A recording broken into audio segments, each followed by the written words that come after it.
Picture yourself in a quiet room. No distractions, no external stimuli. In this silence, you sense something profound yet familiar, something that defines your very existence. It's not your thoughts or emotions, but something deeper. That elusive awareness, the sense of being alive, of existing here and now. This is consciousness.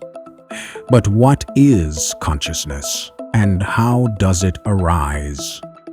These questions lead us into the depths of philosophy, science, and mysticism, all of which seek to unlock one of humanity's greatest mysteries, defining consciousness. More than just being aware, at its simplest, consciousness is the state of being aware of and able to think about one's own existence and surroundings. Yet, this definition barely scratches the surface. Awareness alone isn't all there is to consciousness. Consciousness includes our emotions, perceptions, memories, and a complex sense of self. Philosophers and scientists debate whether consciousness is a physical process within the brain or something beyond the material world. Is it a product of neurons firing in complex networks, or is it an irreducible, fundamental property of existence, like space and time? For centuries, consciousness was considered something divine, a spark from a higher power.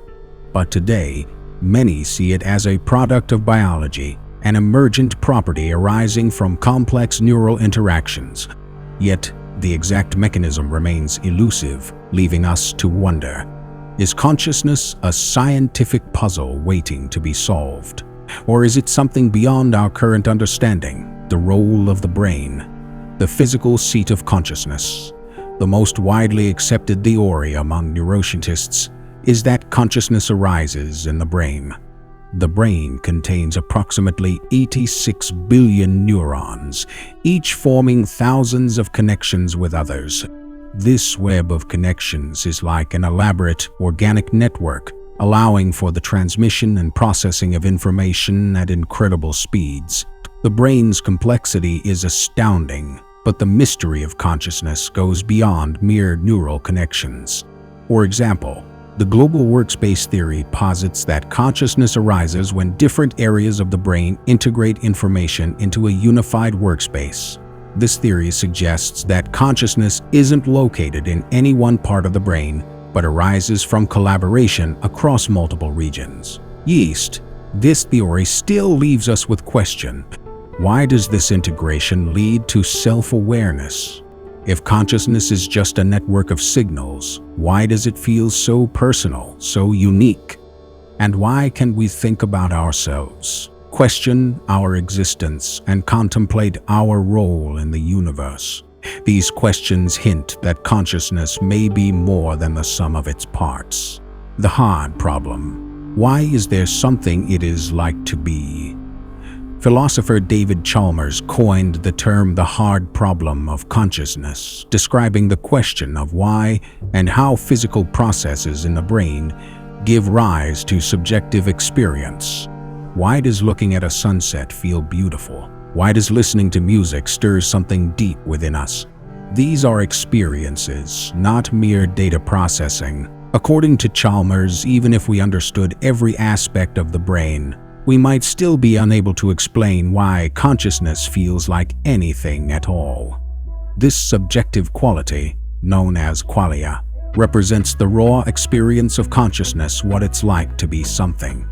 This hard problem has led some thinkers to propose that consciousness might not be entirely biological. What if it's a fundamental aspect of reality itself? What if consciousness exists at a basic level, woven into the fabric of the universe, just like gravity or electromagnetism? This line of thinking leads us into the fascinating realm of panpsychism. Panpsychism, the idea that consciousness is everywhere. Panpsychism is the idea that consciousness is a fundamental property of matter. According to this theory, all matter has a form of consciousness, albeit a very basic one. A rock, for instance, wouldn't have self-awareness, but it might possess a rudimentary level of experience. Panpsychism suggests that as matter becomes more complex, like in a human brain, its consciousness becomes more complex too. Consider this example. If individual neurons have tiny bits of consciousness, their interactions within the brain could produce the rich and complex awareness that we experience. In this view, our consciousness is not something unique but a natural extension of what all matter experiences in its own way. The concept may sound strange, but it challenges us to consider consciousness not as something rare or mysterious, but as a universal property. What if consciousness is all around us, hidden in the atoms that make up everything in existence? Artificial intelligence. Can consciousness be created? The rise of artificial intelligence has raised another intriguing question. Can consciousness be replicated in machines?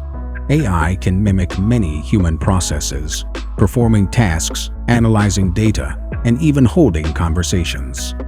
But can a machine ever achieve true consciousness? Some AI researchers believe that if we can replicate the structure and function of the human brain closely enough, consciousness might emerge. Yet, skeptics argue that consciousness isn't merely about processing information. It involves feeling, experiencing, and being aware. AI lacks the subjective experience, the qualia that define human consciousness.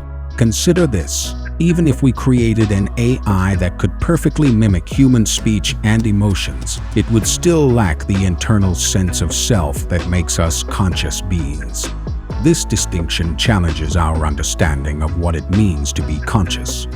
If machines can mimic consciousness without truly possessing it, then what is the essential ingredient that gives rise to our experience of being? Near-death experiences, glimpses beyond the physical stories of near-death experiences. NDEs offer another layer to the mystery. Many who have experienced NDEs report sensations of leaving their bodies, encountering a bright light, or feeling an overwhelming sense of peace and unity with the universe. These experiences often occur when brain activity has ceased or significantly slowed, challenging the idea that consciousness is confined to the physical brain. Are these experiences mere hallucinations, or do they provide a glimpse into a form of consciousness that exists beyond physical life? While there is no scientific consensus, near-death experiences push us to reconsider the boundaries of consciousness. If consciousness can continue outside of the brain, where does it truly reside? Some propose that consciousness may not be generated by the brain but is instead filtered or accessed through it. Much like a radio receiver picks up invisible signals. When the receiver stops working, the signals don't cease to exist. They simply go beyond our current perception. Could this mean that consciousness exists beyond the physical form, waiting to be rediscovered? Consciousness and quantum mechanics. An intriguing connection. Quantum mechanics, the science of particles at the smallest scales, introduces principles that seem to defy logic. One famous quantum phenomenon is the observer effect, where particles behave differently when observed. This phenomenon has led some to suggest that consciousness itself may play a role in shaping reality. Could it be that consciousness is woven into the very fabric of reality? Some physicists propose that consciousness could even be a fundamental force, influencing events at the quantum level. If true, this idea blurs the line between mind and matter, suggesting that consciousness might be more deeply intertwined with the universe than we've ever imagined. Though these theories are speculative, they offer an exciting perspective. If consciousness affects the quantum world, it might hold the potential to shape reality on levels we're just beginning to understand. The mystery remains, or we close consciousness is like a mirror, always reflecting back upon itself, never revealing its essence directly. Each answer leads to more questions, and the mystery deepens. Consider this. If we fully understood consciousness, would we become more than human? Would this knowledge change the way we perceive life, reality, and our own existence? Understanding consciousness could mean understanding the very foundation of what it means to be. Yet perhaps the mystery is part of what makes consciousness so precious. If we knew every detail, would we lose the wonder, the curiosity, the sense of awe that makes life so rich? Or would we unlock new realms of experience, new ways of existing beyond anything we can currently imagine? The enigma of consciousness, a mystery worth embracing.